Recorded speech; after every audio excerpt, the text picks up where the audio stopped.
Bom Grande dia. Azenha! Sendo saudado pelo caramelo aqui. Opa, grande Azenha. E aí, tá tudo pronto? Tudo pronto o documentário aí? Estão os 3 episódios no ar já faz tempo. Sensacional. E a gente estava dizendo, Padilha, nós, né, antecipamos no dia 13 de dezembro de 2022 a matéria do Henrique dava em primeira mão que o GSI, Augusto Heleno, com os Kid Pretos, tinham organizado a baderna do dia... Os atos terroristas, agora a gente pode chamar, né? Do dia 12 de dezembro, com vista a tentar um golpe de Estado. Nos chamaram de maluco, teoria da conspiração. Aí depois a gente foi dando as matérias, o Azenha fez o documentário, tá tudo aí. E aí, por sorte, eu quero já te introduzir nesse debate, nesse tema. Hoje a gente tem essas pessoas sendo indiciadas pela Polícia Federal, né, Padilha? Não, com certeza, e nada como um dia após o outro, né? Azenha, Rovai, Dri, todo mundo aí. É muito grave, né? As evidências estão sendo trazidas, um trabalho muito detalhado da Polícia Federal, com muita dedicação, com muita autonomia. O presidente Lula, desde o começo, fez questão de garantir esse apoio à Polícia Federal, ao Ministério da Justiça. A gente sabe, né? Porque não é fácil fazer apuração contra integrantes, seja de forças militares, pessoas que estavam em locais centrais dentro do Palácio do Planalto, no governo anterior, e chegando ao indiciamento do ex-presidente da República. Então, mais um trabalho, mais evidências. É muito importante essas evidências, porque elas dão força para algo decisivo, né, gente? Porque nós estamos vivendo, a gente tem que viver 2 momentos, né, que eles caminham juntos. Um momento jurídico, da apuração detalhada das evidências, para que a gente possa apurar e punir de forma veemente, de forma pedagógica, decisiva, todos aqueles que cometeram crimes em série preparatórios, como você falou, Rovai. Né, o dia 8 de janeiro não foi um passeio dominical, não foi um evento de passeio. Tem um conjunto de crimes sendo preparados, vários deles cometidos, outros planejados, outros foram planejados, só não deu certo porque falharam, como a bomba dentro do aeroporto, que ia matar muita gente, interromper situações gravíssimas, ou seja, crimes contra a vida, crimes contra a democracia e a instituição. Então tem um processo de apuração jurídico muito importante nisso, e o outro é o impacto político, que é isolar cada vez mais, na minha opinião, aqueles que ainda tentam passar pano, defender todos aqueles criminosos em série, a organização criminosa que planejou crimes contra a vida, que tentou explodir bomba em aeroporto, que tentou impedir a posse de um presidente da República, esse isolamento. Não sei se vocês viram, o governador de São Paulo, o Tarcísio, puxou uma fila sozinho aí, de tentar fazer uma defesa do seu chefe, tentar agradar o chefe, mas nem ele teve coragem de dizer no posicionamento dele que Bolsonaro é inocente. Né? Nem ele teve coragem de dizer isso. E ficou passando pano para esses criminosos em série. Eu acho que, inclusive, é pequeno o papel e o tamanho do governador de São Paulo quando ele faz um negócio desse. Ô, Padilha, deixa eu te perguntar uma coisa, tudo bom? Você que é médico, né? Eles colocam lá naquela história do envenenamento que eles queriam envenenar o Lula ou usar um remédio que causasse um colapso orgânico. É possível isso? Envenenar a pessoa e parecer que é um infarto? É possível. Você tem vários... seja você utilizar um medicamento numa dose mais elevada, né, que você pode levar a uma situação de infarto, quanto vários venenos levam a essa situação. Então, é possível, sim. E esses caras, infelizmente, aprendem técnicas como essa, né? Dialogam o tempo todo com isso. É um mundo, muito um submundo, né? Estavam preparando, com pessoas que são muito preparadas para operações como essa. Então, nós, de fato, né? Isso só não foi a cabo por conta de termos ganho as eleições, desse posicionamento da imprensa o tempo todo, seja vocês, né, a própria mídia mais tradicional, de afirmação da importância do reconhecimento das eleições, da comunidade internacional, do que significa o presidente Lula para a comunidade internacional, significa o Lula enquanto líder popular aqui dentro do Brasil e para a comunidade internacional. Foi isso que impediu que esses caras cometessem os crimes que eles planejaram.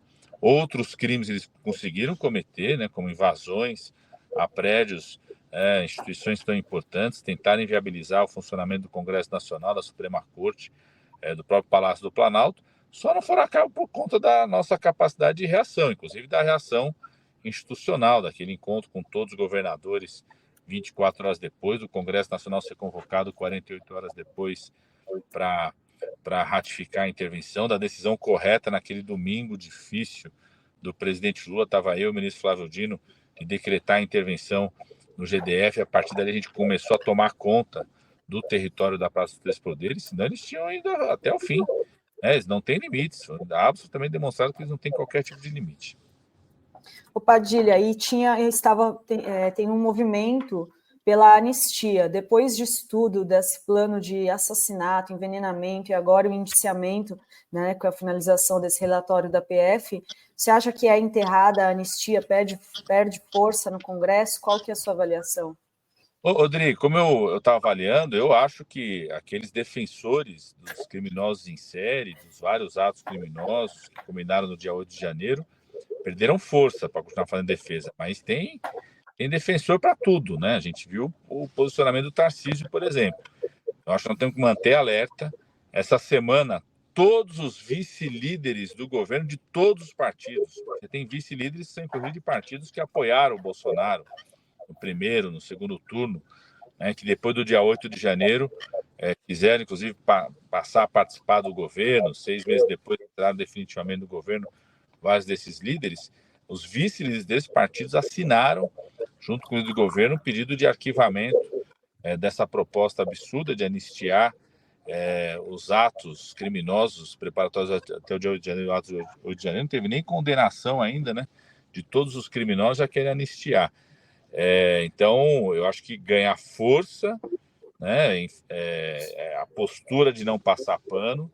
Vocês sabem, quando tentaram avançar com isso na Câmara dos Deputados, nós do governo entramos com força em relação a isso para evitar que isso pudesse crescer, mas temos que estar atento. Inclusive, eu acho que a sociedade tem que estar atenta. Eu tenho expectativa que a sociedade, a partir de um momento como esse, né, possa, todo movimento jurídico, movimento democrático, possa estar atento a isso, se manifestar. É muito grave o que nós vimos, né? E cada vez mais se expõe mais elementos de gravidade, né? Como a Sinara estava falando aqui, todo o planejamento para matar o presidente da República, o vice-presidente, ou seja, a linha de pegar a cadeia sucessória, matar o ministro do Supremo, mostra a gravidade, né? Quando a gente pega aquela situação daquela pessoa que tentou explodir uma bomba no aeroporto, só não deu certo porque falhou o seu planejamento, é muito grave o que esses caras tentaram, né? Então, a gente não pode titubear de forma nenhuma, e a sociedade está atenta a isso, pressionar, fazer mobilização, tem um peso muito grande, vocês sabem. Padilha... Tem a Zenha, né? A Zenha, por favor. Padilha, eu queria saber, diante de tudo que se revelou, inclusive o senhor fez menção à explosão do aeroporto de Brasília, lembrando que a pessoa que saiu lá do Pará para tentar explodir o aeroporto veio armada e veio para treinar tiro, né, de uma possível tentativa de assassinato. Que precauções foram ou estão sendo tomadas em relação ao presidente Lula, ao vice-presidente Geraldo Alckmin, aos ministros do governo, diante dessas absurdas, bizarras revelações, mas mostram que eles estavam tentando, topavam tudo, né? Envenenar, matar, enfim. Que precaução, ministro, foi tomada? Zenha, cada vez mais você vai aumentando as ações de alerta, né? Quando teve esse último episódio no STF, né, da tentativa de entrar no Supremo com os artefatos de bomba e que não deu certo, né? Levou inclusive à morte dessa pessoa, ali de imediato, né? Além da própria ação dos agentes que impediram a entrada daquela pessoa no STF, porque tudo indica que ele queria entrar lá, né? Queria entrar, chegar ao ministro do STF, Alexandre de Moraes, ou seja, foi impedido pelos próprios agentes de segurança, mas certamente a partir dali se reforçou a situação de alerta. Nós passamos alguns dias com alerta máximo dentro do Palácio Planalto, na Praça dos Três Poderes, e vai se reforçando cada vez mais, né? Tem os protocolos de segurança, a gente confia nesses protocolos de segurança, tanto do GSI quanto da Polícia Federal, para impedir qualquer situação como essa. Agora, cada fato vai revelando, você falou, Zenha, cada fato vai revelando a necessidade de se ter mais rigor, né, em relação a prevenir, a impedir situações como essa. Vai. Ministro, então a gente tem aí agora um calendário, né, que passa pela decisão do Paulo Gonet, do PGR. Já tem gente dizendo que o Gonet, gente, quando eu digo, já tem pessoas, jornalistas, dizendo que tem suas fontes, falam que o Gonet vai deixar isso para 2025. Será que o Lula errou de novo ao nomear um PGR, Padilha? Não, primeiro que eu acho que a decisão foi acertada, da nomeação do Paulo Gonet, pela história dele, pelas suas características, eu acho que foi acertada. Eu não ouvi do Procurador-Geral da República qualquer data, então às vezes também as pessoas começam, né, a trabalhar com datas possíveis, tudo. Mas certamente eu acho que ele vai querer fazer da melhor forma possível todo o indiciamento para não existir qualquer questionamento. Também é importante, né, a peça, os próximos passos agora feitos pelo Procurador-Geral da República, ter muita consistência também, para não ter qualquer tipo de questionamento, nem jurídico, nem político, né? Nós estamos falando do indiciamento de 36 envolvidos, mais o ex-presidente da República, de servidores militares, membros da Polícia Federal, né, de que estavam em alto postos de comando, alto posto de segurança, algo gravíssimo, que por muito pouco não levou à morte do presidente da República, do vice-presidente da República, por muito pouco não se levou a uma situação de um golpe no país.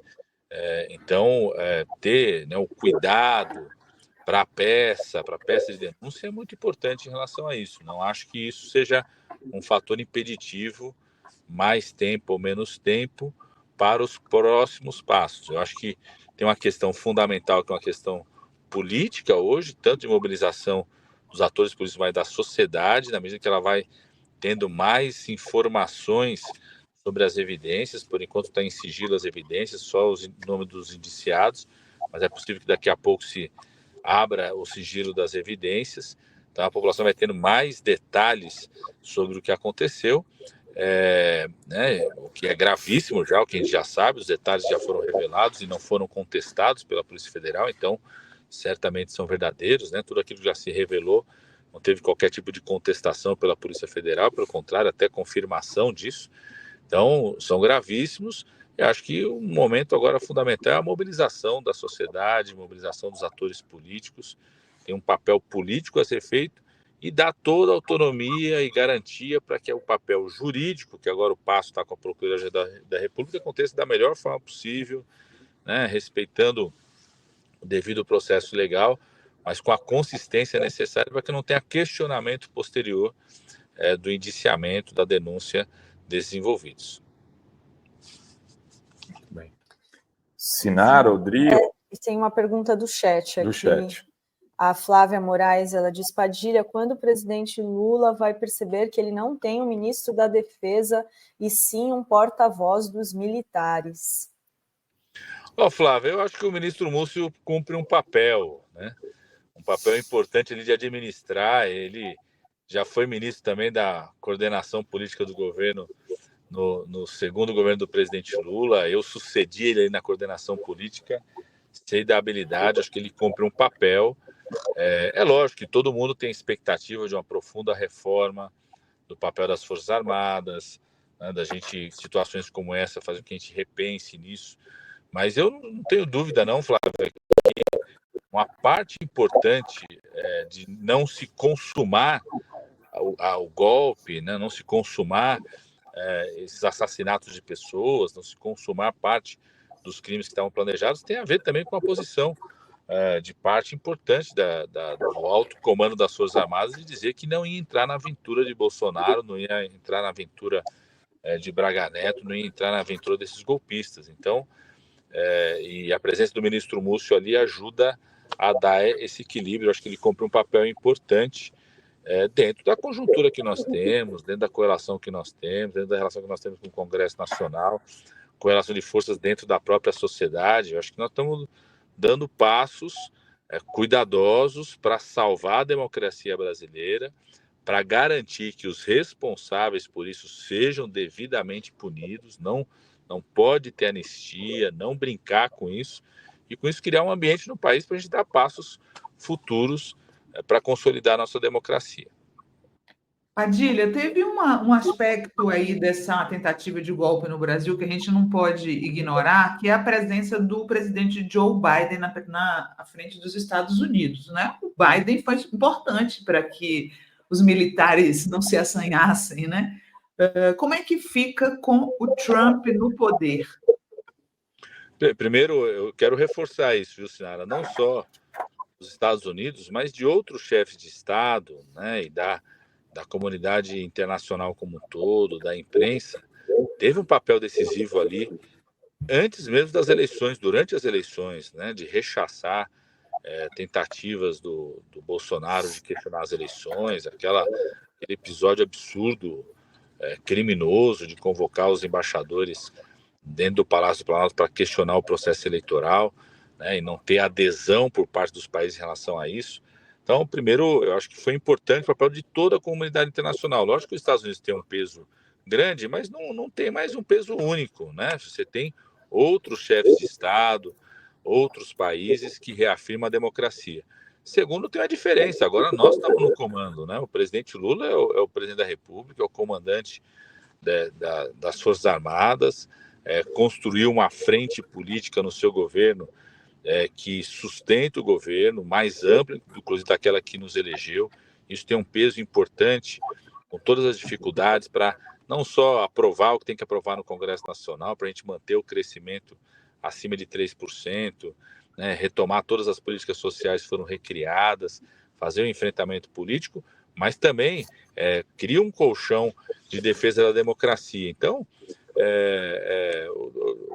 independente do que seja, né, a postura do novo presidente dos Estados Unidos em relação a isso, ela não tem o peso mais preponderante que teria, por exemplo, naquele momento da pós-eleição, do período eleitoral, onde você não tinha o nosso presidente tomado posse ainda. Então, eu não tenho grandes preocupações. Pode servir de animador de torcida, né, para a extrema-direita. Eu acho que isso ele vai ter um papel, sim. Não está claro ainda qual que vai ser o papel dele em relação à cooperação econômica. Por isso que foi tão importante também essa visita do Xi Jinping. O Brasil consolidou uma parceria estratégica com uma das nações que tem uma das suas marcas, né, a estabilidade política, pelo seu modelo político que tem ou não, mas o presidente Lula e o Brasil firmou uma parceria estratégica com a China, que é um dos países que tem maior estabilidade política, tem planejamento de médio e longo prazo. Então, o fato da gente ter subido um patamar na relação com a China, né, nós saímos para chegar àquilo que o presidente Xi Jinping fala do futuro compartilhado, ou seja, um novo patamar na relação entre Brasil e China, dá uma força muito grande também para enfrentar qualquer uma das outras instabilidades que tem outros países pelo mundo. Então, eu acho que ele pode servir, sim, como um animador de torcida da extrema-direita, mas o jogo agora é outro. O presidente Lula é o presidente da República, a gente está no comando das Forças Armadas, temos uma frente política ampla que sustenta o governo e temos parcerias estratégicas com o mundo que nos dão muita força. O Brasil volta a ocupar um papel muito importante no mundo, gente. O G20 foi o maior encontro de chefes de Estado acontecido no Brasil desde a ECO 92. Há 3 anos de edições do G20 que eles não conseguem fechar um documento único. Há 3 anos. Então, é a primeira vez, depois de 3 anos, que se fecha um documento único, um consenso, uma declaração, mostrando a força de mobilização do presidente Lula nesse momento. Então, eu acho que nós estamos no outro patamar. Se o Trump quiser fazer qualquer tipo de a animação de torcida ele vai fazer, mas ele vai ter que pensar muitas vezes antes de qualquer tipo de interferência no processo político no Brasil. Ministro, olha, queria fazer aqui um resgate a partir de alguns dias da história do golpe. Ali pelo dia 10, 9, 8, a assessoria do presidente Lula pediu a antecipação da posse no Supremo para o ministro Alexandre de Moraes, do Xará.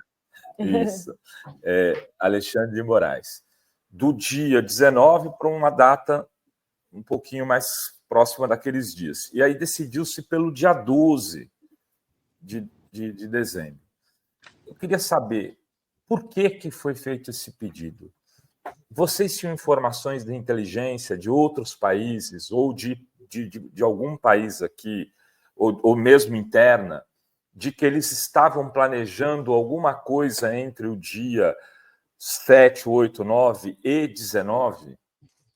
Porque depois a gente vê os atos do dia 12, queimaram ônibus, tudo organizado pelo GSI. Foi a primeira matéria da Fórum sobre o assunto no dia 13, vinculando o general Heleno à organização daqueles atos, junto com os Kid Pretos. Foi a primeira vez que se falou de Kid Pretos envolvidos com aquele ato terrorista. E agora, eu estava lendo o inquérito da Polícia Federal, o relatório, é assustador. Toda a movimentação se deu naqueles dias, inclusive a tentativa de assassinato do Alexandre de Moraes foi abortada no dia 15. O que vocês tinham de informação, Padilha, naqueles dias? Rovai, não desconheço quem tivesse qualquer informação detalhada sobre tudo que era planejado. Desconheço. Agora, a gente vivia duas instabilidades, né?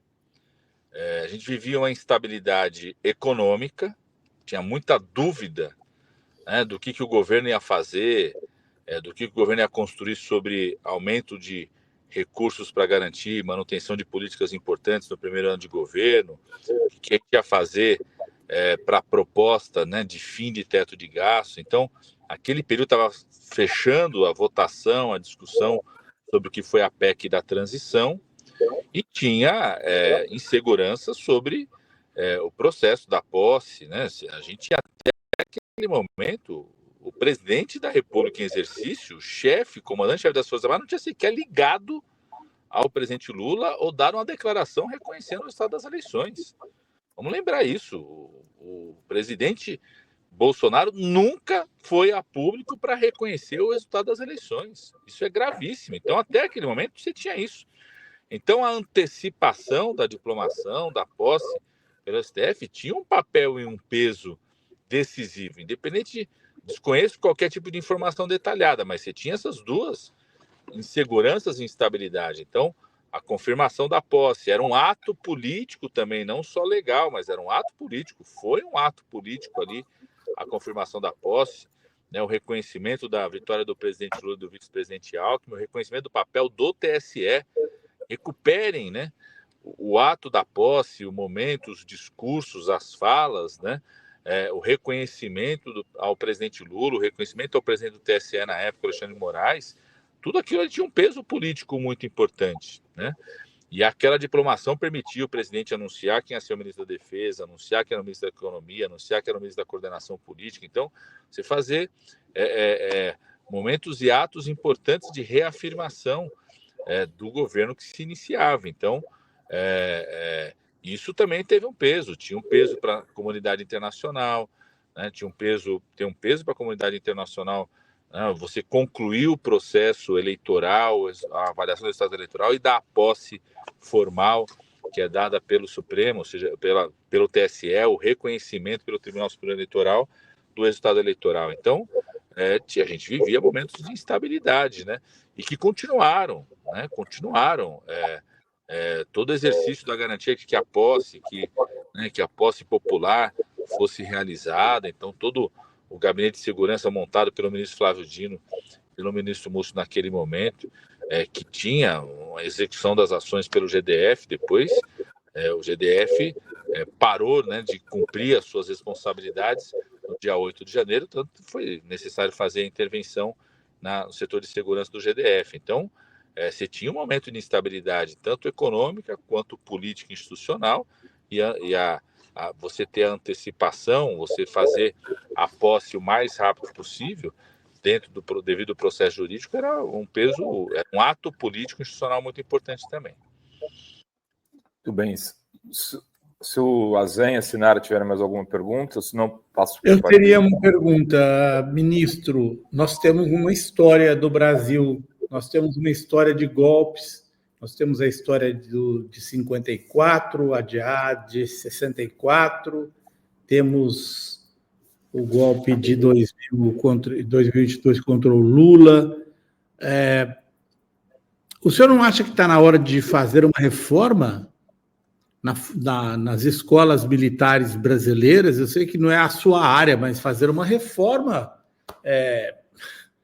porque me parece que eles ainda vivem num tempo da Guerra Fria, que é preciso modernizar, né, as instituições militares brasileiras, para não falar de toda aquela mudança que o ministro, seu colega de governo, quer fazer na questão das pensões, etc. e tal, mas também na modernização das instituições militares brasileiras que continuamente tentam mudar a democracia. Não lhe parece adequado, pelo menos, pensar no assunto? Azen, eu não tenho dúvida, não só sobre as instituições militares, mas as civis também, né? Os processos de formação dos membros do Ministério Público, né? Os processos de formação da magistratura. Não tenho dúvida nenhuma, a gente precisa fortalecer o caráter democrático, garantista, de respeito à Constituição em um conjunto de instituições. E que passa, Zenha, por, sem dúvida alguma, fazer reforma dos seus processos de formação, do recrutamento também, sabe? Ontem eu estava conversando com um desembargador, né? Ele falando como que é o processo de recrutamento, de entrada de um juiz na magistratura federal brasileira, por exemplo, e como é um processo em outros países. Quando você fala disso em outros países, os caras falam, não é possível, tá certo? Que você faça um concurso e de imediato começa a assumir essas funções, sem ter qualquer experiência naquele território onde vai atuar, sem você fazer uma avaliação se essa pessoa, né? Você pega, mesmo processo de inserção na carreira diplomática. O cara presta lá o Instituto Rio Branco, aí fica 1, 2 anos em curso, como se fosse um processo de avaliação permanente, para depois entrar na carreira, cumprir vários papéis até chegar a ser embaixador, né, na carreira, e vários deles nem conseguem chegar ao ponto máximo, né? Então você tem uma entrada, por exemplo, no judiciário, no Ministério Público, em outras instituições públicas, além das militares, né, que mostram ainda muita fragilidade, não só em relação à democracia, ao respeito à Constituição, conhecer a realidade do povo brasileiro, né, as realidades dos territórios onde vão atuar. Eu não tenho dúvidas, Zen, que esse é um debate permanente, e evidências como essa só reforçam isso, né? Compreendendo os passos de fazer isso num Congresso Nacional, onde a gente estava comentando aqui, infelizmente, de alguns, felizmente uma minoria, mas que estavam defendendo há 2, 3 semanas atrás uma anistia geral de todos que cometeram crimes no dia 8 de janeiro. Então, compreendendo, né, de forma muito realista, aonde nós vamos fazer esse debate. Por isso que é importante que a sociedade faça esse debate, que a gente aprenda com as experiências internacionais que reagiram a situações como essa, como que elas consolidaram as suas instituições democráticas, né? Como você vai reformando esse Estado. A gente tem lá no Conselhão, que a gente tem responsabilidade, tem uma Câmara até só sobre justiça e democracia, né? Que o pessoal está fazendo essas discussões, tratando de alguns temas como esse, que são fundamentais para a gente afirmar o país aí dos próximos anos, né? Padilha, eu queria te agradecer a Mariana aí.